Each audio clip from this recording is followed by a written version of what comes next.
Hi, I'm Judith Dreyer. Thank you for joining me for this podcast series, The Holistic Nature of Us. My intent is to take us, you and I, into a better understanding of the concepts behind our holistic nature and how that ties directly to the holistic nature of the world around us.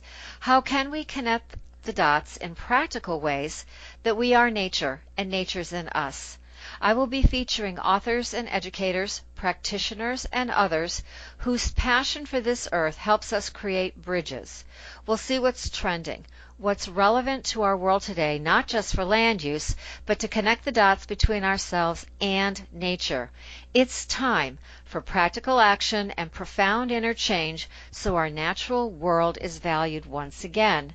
And today I am so excited to have Craig Floyd back on the show. Craig is the farm manager for the Coogan Farm, which is a part of the Denison Pequotsepos Nature Center here in Mystic, Connecticut.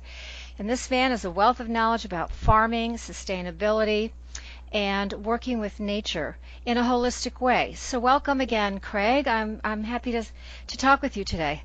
Well, my pleasure. I'm thankful for having me. Well, you do an awful lot down there, and it's a good thing to get the word out. Tell us a little bit about the overview of your farm and your farm managing in the Coogan Farm. So the farm was purchased in 2013. We wanted to save the last open space in Mystic for the community, and we wanted to keep the farm in Coogan Farm, so we developed a giving garden where 100% of what we grow is donated to help feed the 23,000 food insecure people in New London County.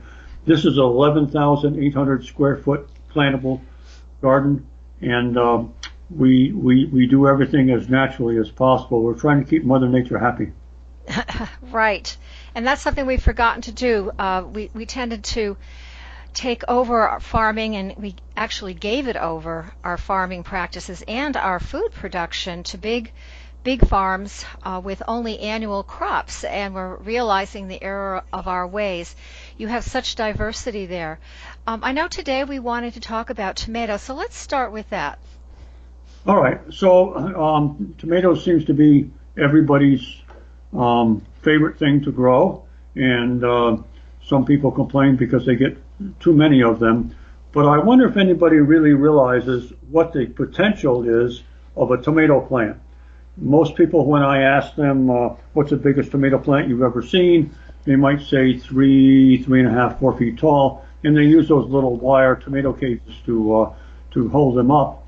But the actual potential of a tomato plant is 22 feet with 300 pounds of tomatoes. We're not there yet. Ours typically grow about 15 feet. Wow. Yeah, we do get a lot of tomatoes off of them. So there's a lot of potential out there. So I wanted to take a little bit of time today and talk about tomatoes. But before I get into too much information, I wanted to give people my contact information, and you can put it on your site if you want to, because I'm sure there's going to be questions. So my contact information is cfloyd@dpnc.org. So if people have questions, they can email me, and we'll do our best to answer that. Thank you, Craig. And you are a wealth of information, and just for my listeners, he's very, very helpful. So let's continue on. All right. So the first most important thing is soil test, soil test, soil test. Did I say soil test? Soil test. You sure did. You need to do a soil test, and you need to use Logan Labs, Logan. There's what we use. There's a big difference in labs, and they give you a lot of information. And the reason most people don't do soil tests is because they don't understand them. They feel it's too difficult to decipher what it is that the scientists are trying to tell you.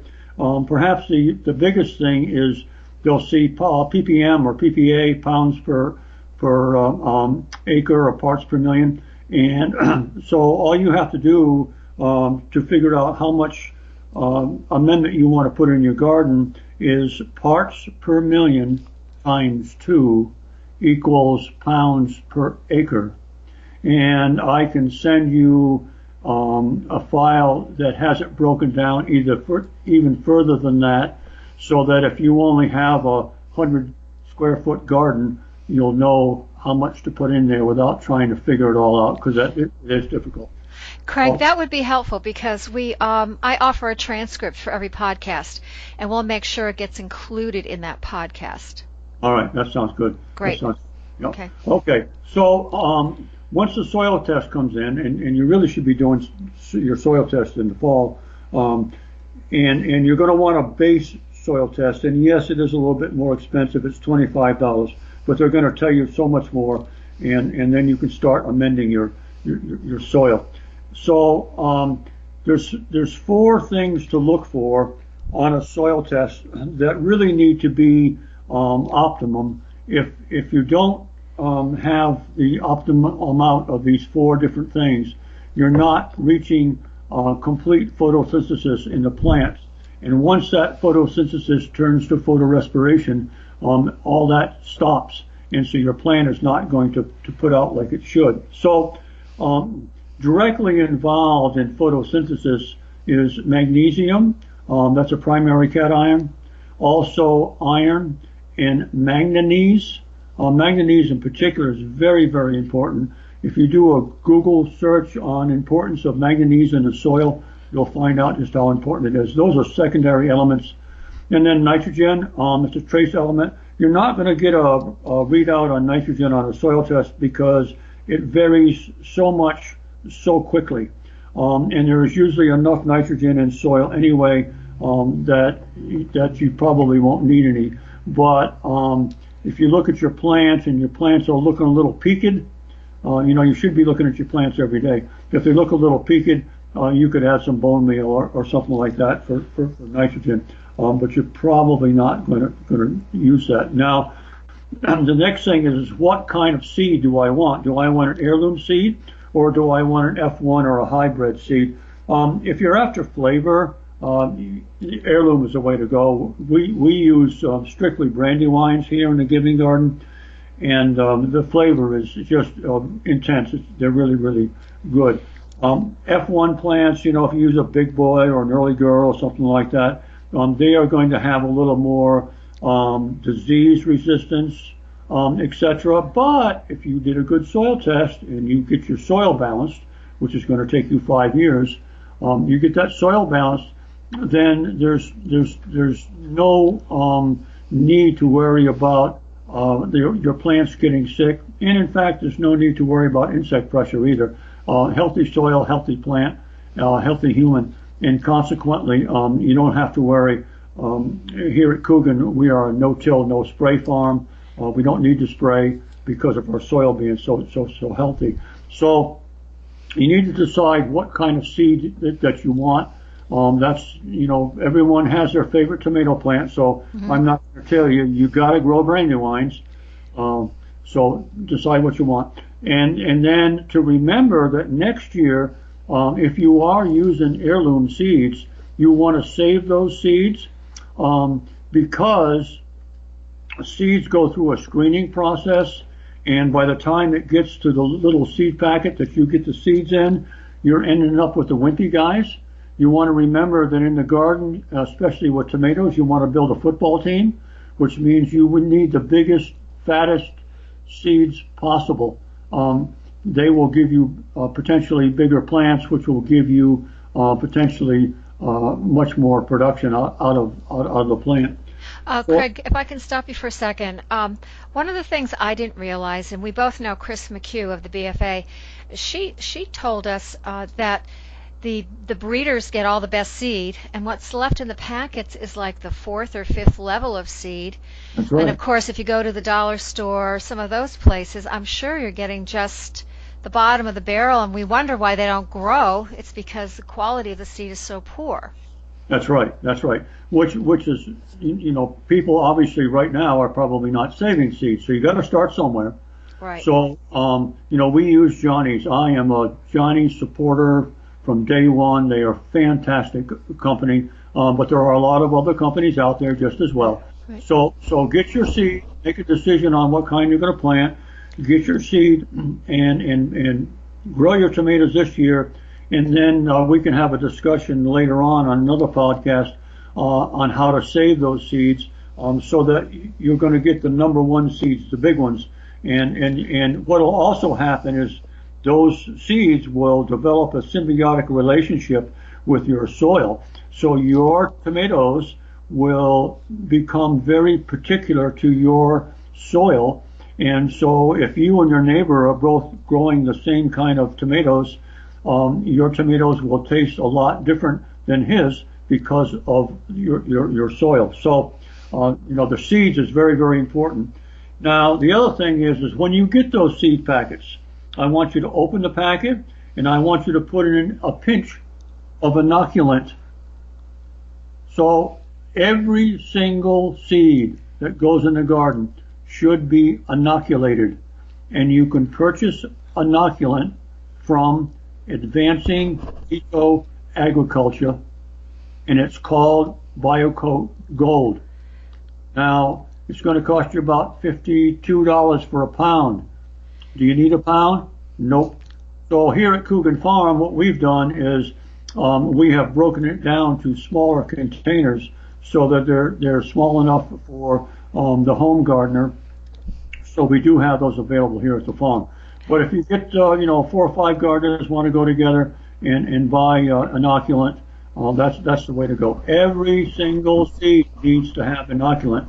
It will increase your germination, and it will also boost your production in your plant. The next thing is potting soil. I can send you my work program on what to put in potting soil. We don't just buy a bag of potting soil and throw seeds into it. We amend our potting soil with a lot of different things that people have never heard about. Tennessee brown phosphate and zeolites and all this kind of stuff. When I send you that Word document, it will also explain to you exactly what each thing is and what it does for the plant. Why is it that I'm using that in our potting soil? And credit for that potting soil goes to Digga from Huntsbrook Farm in Waterford. It works very, very well for us. So you've got your seeds, they've been inoculated, you've got your potting soil, and now it's time to plant them. You're going to plant them into cells. The bigger the cells, the better. You can get 50 cells. That's 50 containers in a pack. Johnny's, or you can go to your local nursery and get them. The issue is you don't want to start your tomato plants too early. Actually, you should be transplanting tomato plants when they're about 4 inches tall. If you wait or you go to the nursery and you buy those tomato plants that are 18 inches tall, it has already gone past the decision-making process that plant needs to make as to how many fruit it's going to set. So when you transplant that 18-inch tall plant, you're going to shock it.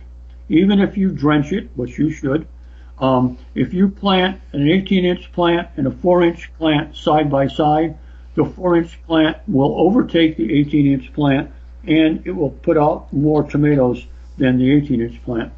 So I know I'm going real fast here. I'm trying to get a lot of No, you're giving us great information, and I like the order that you're giving it to us in, because we started with the packet, we started with the choice of our seed and what to do with those seeds with the inoculant, and now in the potting soil. So when you say not to plant them too early, what do you mean? So you don't want the plant to be any taller than 4 inches. So right now everyone's chomping at the bit to get out in the hoop house or the greenhouse. Right. I can start plants in February, and I can put them in 6-inch pots or 12-inch pots. And we did that last year. We tried that, and it didn't really do anything for us because that plant gets shocked. It's like taking a dip in the ocean this time of year. It's going to really shock your body, and so you're actually being counterintuitive there, or counterproductive in doing that. So smaller is better when you're transplanting those plants, and you want to drench them, like I said. And what we use for a drench You can use compost tea if you want to, if you've got good compost tea. But we purchase a product called Quantum, and Quantum comes from Green Earth, Ag, and Turf. They're in Bridgeport, I think, Connecticut. But you can Google them, and you want to get Quantum, you can buy it in 8-ounce bottles. We usually get 3 gallons. A gallon will treat an acre, and or you can get it right here at Coogan Farm. We sell it here as well. And you're going to make a diluted solution of that, so that when you push that baby seedling out of your seed tray, you're going to then soak it in a bucket that has that Quantum in there. Again, you're trying to eliminate any kind of shock and continue the plant to grow. So then you're going to go ahead and plant it in your bed and amend your bed with worm castings, which is another thing that we sell here. You can buy worm castings at the local nursery. Usually they come in 8-pound bags. We sell 20-pound bags as well. But worm castings on everything, and I can give you an example at some other time about what it will do for potatoes. It's unbelievable what worm castings will do for potatoes. But you want to amend your tomato plant row with worm castings. And then the question is spacing. So spacing, the catalog will tell you 2 feet between plants. We actually do 60 inches. And the reason for that is, it's like this, Judith. I'm coming to your house tomorrow with 15 teenage boys that I've worked in the garden real hard, and I'm going to bring you 1 pizza to feed those boys. That's not going to work out well for you at all. And consequently, you want to make sure that tomato plant is going to get all of the nutrition that she wants, so that she can really do what you expect of her. So we want to plant them far apart. But the advantage of doing that is you're going to plant 4 basil plants around every tomato plant. 4 basil plants around every tomato plant. And you want to do the basils as sets as well that you are going to transplant. And then in between the groups of the tomato plants with the basils, and let me back up to the basil. The reason that you do basil is because tomatoes and basil are buddies in marinara sauce. They're also buddies in the soil. Mm-hmm. And basil will improve the flavor of the tomato right off the vine. It'll make a good difference for you. So in between the plantings of the tomato plants with the 4 basil plants around it, I want you to plant borage or comfrey. Borage is easier. Why? Because borage is going to really attract the native pollinators, and you need those native pollinators to really visit your plant. We also put other flowers in the garden to attract native pollinators. Calendula, marigolds, nasturtiums, they're all good. There's a number of different plants that you can use, but those seem to work the best for us.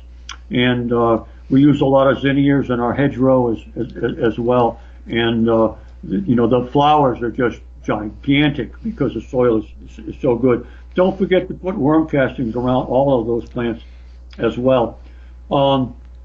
Then, number 1 mistake everybody makes, they don't water enough. Yeah, tell us more about that, because, Connecticut has experienced a drought for 2 years, and obviously we're not in a drought anymore. We had a lot of rain last year. We have had a lot of rain this fall, even though we haven't had much snowfall. I don't know about you folks, but we're saturated up here east of the river. And tell me in the summer what you mean by more watering. So plants should be watered every day, whether Mother Nature does it or whether you do it. And if you're going to do it, you're probably going to water for about an hour and a half every single day.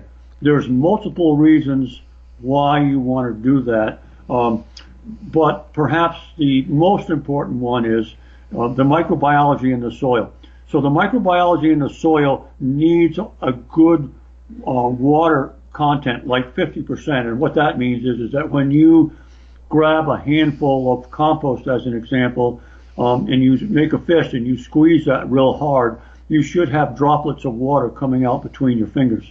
So you're going to want to water that every day. Again, if Mother Nature does it for you, then that's fine. But every day you want to do that. You not only want to feed the microbiology, you also want to give it a drink. And the same thing with a plant. It needs that water. How about morning or evening? What do you recommend?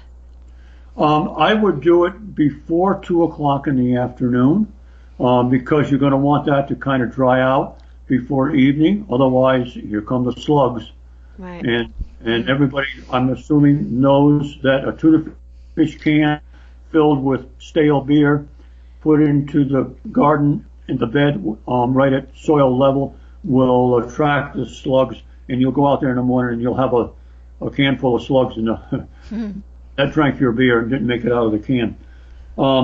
So again, the microbiology, I don't expect people to go out and purchase a microscope and look at the soil and find out what's in there. But ideally, just so you know how important microbiology is, 75,000 species of bacteria, 25,000 species of fungi in a teaspoon of soil. So there's all kinds of ways of adding microbiology to the soil. One is good, key word, good compost. The other is quantum. The quantum will do that for you. You can also purchase microbiology through Advancing Eco-Agriculture, which is where I sent you to get the BioGold. They have different kinds of microbiology there. You can go to the website and you can find that out. So now you've got the plant growing. She has buddies with basil. She's got pollinators that are pollinating her. Now it's getting way too bushy, and you've got suckers. So you've got to prune your plant. We train our plants to have 3 main leaders. Kind of hard to explain without showing you, but a sucker is between the main stalk and the branches that come out, and that sucker is right at the axis, right where that branch comes out of the plant. There'll be a sucker in there, and you want to pinch them off sooner rather than later.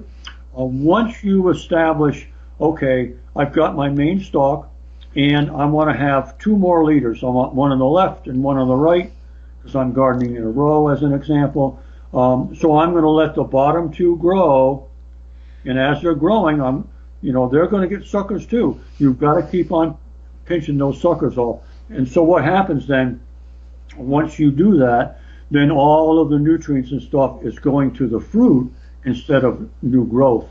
So now the question is, how do I hold up this plant that's 15 years tall? That's true. Yeah. So people typically buy those little tomato cages. No, they don't work. So we use 10-foot tall 2x2 post in our garden. Without going into a lot of detail, I don't want to run out of time here. We string a wire, number 9 wire, along the top of these poles through eye bolts. They're connected to turnbuckles on either end, and from there it goes down to a ground anchor. So we've got this overhead wire above our tomato plants. Johnny's sells tomahawks, not tomahawks, tomahawks. Okay. And a tomahawk is a wire device that will hang on your overhead wire, and it has curled up on it a whole bunch of really strong string. And you unravel that string from where the tomahawk is attached on your overhead wire, and you let it go all the way down to the ground next to the tomato plant. And then Johnny sells tomato clips. They are little round white plastic tomato clips. You can get them in a package of 100. For a typical plant, you're probably going to need 10 or 15 clips anyway if you're doing a 3-liter system like we do. And they are reusable. They're about, 10 cents a piece, something like that. So they're not really expensive. But it holds that tomato plant up, and therefore it makes it so much easier for both the sunlight to reach the tomatoes, But it makes it easier for the gardener because number one, you can see those suckers that you need to prune, and you can pick off any leaves or anything like that. Now, I want to bounce back to water for just a second. Overhead watering, absolutely the worst possible way to water. You need to use a soaker hose. Why? A couple reasons. One is that when you water from overhead, it is the most wasteful use of water, period. You're going to waste like 70% of your water. It's crazy. So the other thing is that when that water hits the soil, it bounces back up. When it bounces back up and hits the tomato leaf, it has the ability to spread soil-borne diseases to your plant. Mm-hmm. And that's not good. Mm-hmm. So soaker hoses, you can get them at Walmart or wherever. You don't need to do anything fancy with a drip irrigation system, although that's ideal. Just use a soaker hose. You connect it to a regular hose, connect it to a timer on your faucet outside, and you can go to the Bahamas and have a good time, and the thing will water your garden every single day at the same time for as long as you need it, and life is good. So that's kind of important. Cool. I've met a guy through the Master Gardener program down in Virginia, and he was an engineer, and he had the most amazing watering setup for his garden. He had raised beds, and he put in sewer piping that had holes in it, and he knew how long to run the hose to give all the plants the amount of water that they needed every day. And it was just a really cool system. So I love the creativity is what I'm getting at. People have a lot of creativity with designing their own systems that fit their property. Absolutely. And it's not for me to say, well, you need to do it my way. No, that's not the case. Everybody's garden is different, and what I do here may not work for somebody else, and what somebody else does may not work for me. The key is to get as much information as possible and then decide what works the best for you, mm-hmm. and how much do you want to put into your garden financially and work-wise. I will tell you that once your soil is balanced, less work, less cost, higher production, without question. Well, that makes sense, Craig. The healthier the soil is, and you've got to keep feeding it. We have to remember that the soil needs good food just like we do, or it's not going to have good nutrients in the food that we harvest from it. As you and I have talked about before, our food quality is greatly diminished with our farming practices. So, yes, we're eating a tomato, but maybe only getting 40% of the potential nutrients that could be there with sustainable, regenerative farming. That's true, and it's important to remineralize your soil. We use basalt, carbonatite, and azomite. That is critical. That will add to the nutritional quality of your food as well. We can do some more information on where to get that and how to apply it later. Chris is an absolute resource for that kind of stuff. She's a rock star. And she's a good friend as well. I want to keep on going here just a little bit. Once you get those plants, all set, and you've got your water system in, you need to mulch it. Never, ever, ever do you have bare soil. Never. You want to mulch it. You can use landscape cloth if you want to, but that's not really going to do anything for your soil except make it so you don't have to do as much weeding. But it's better to put nutrients into the soil. And my number one is, besides worm castings, my number one is seaweed. Without question, seaweed. And here in Connecticut, most people probably drive an hour just to get to the beach. And it's free. You just got to find a beach that has it. And, after after a storm that has come out of the south is the best time to do that.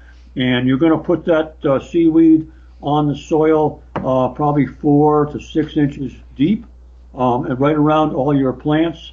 The seaweed has the ability to unlock trace nutrients in the soil that are not normally available to a plant. It has a natural pesticide. It does have weeds, but they're seaweed weeds. They kind of look like corn stalks. They're shallow rooted. You can pull those out. where actually the best way to weed is never pull a weed. Right. Just snip it off and leave the roots in there. Mm-hmm. You want to feed that microbiology. You got to take care of those teenagers and feed them a lot of pizza. So you've got to feed them all the time. Right. Wow, this is really helpful. This goes out to a lot of gardeners. We have a lot of gardeners for listeners, and I'm really just delighted for your expertise, your sharing, and your time and consideration.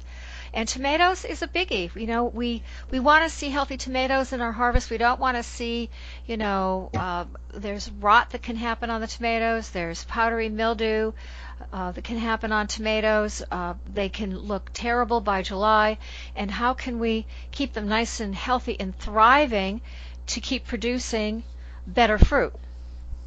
That's true, and you just gave me a perfect segue into a tip. And the tip is, if you have powdery mildew, how do you get rid of it? You don't need to buy chemicals to do that. Milk. Milk. Make it like a spray, a foliar spray? Yeah, you can do it as a foliar spray. And to go back to feeding your garden, yes, you don't put on 10-10-10 one time in the springtime and expect to feed all the microbiology and the plant for the rest of the season. You need to feed the garden at least every week. Ideally, you can dilute your foliar feeds, and if you have a fertigator in your system, that's a device that picks up the so-called fertilizer and injects it into your system. We just use volunteers and sprinkler cans. It works for us. It doesn't cost a lot of money. It's not highly technical. Anybody can do it. And what do you feed it with? Again, you go right back to advancing eco-agriculture, and if you click on vegetable gardening, it will tell you what you can use, or you can use Quantum. Quantum does as well. I'm telling you, if you use Quantum, you are going to see a huge difference in your garden, and you're going to get unbelievable production. I had buckwheat jump 8 inches in 4 days. Wow. Yeah, well, I love those kind of stories, because I know we can garden better, and we can garden where it's healthy for the soil, the microorganisms, and us. I think in the command, control, and conquer paradigm that we've been living under, more is better from a place of conquering, where from a place of sustainability, more is better because we're all happy. We're all taken care of. And that's the model that I'm trying to promote with these podcasts. Well, and in taking care of your garden, there's one thing that I want to leave you with is microbiology trumps everything else. I hear that over and over again. You're absolutely right. The microbiology is where it's at. Yep. Okay. Well, Craig, give us your contact information one more time before we close. Sure, and I'll spell it for you this time. It's C. Floyd, CFLOYD @dpnc.org. Wonderful. And I highly encourage my listeners to contact you if they have a question. All right, Craig. Well, till the next time, thank you again. This was very practical, very educational, and we can apply what you said this spring as we plan our gardens, and for that I'm really grateful. Thank you, and farm on. Okay, this is Judith Dreyer. I'm the author of At the Garden's Gate, book and blog. My book is available through my website, which is www.judithdreyer.com, as well as several distribution arms such as Amazon, Nook, Goodreads, and more. I'd like to remind all of you that a transcript is available for each podcast, and we'll have the 2 sheets that Craig offered us on potting soil, and I forget what the other one is, but we'll have both of them there. And please like and share the podcast. Let's support each other and get the word out. And remember, now is the time for practical action and profound interchange, so we value our world again. Enjoy your day.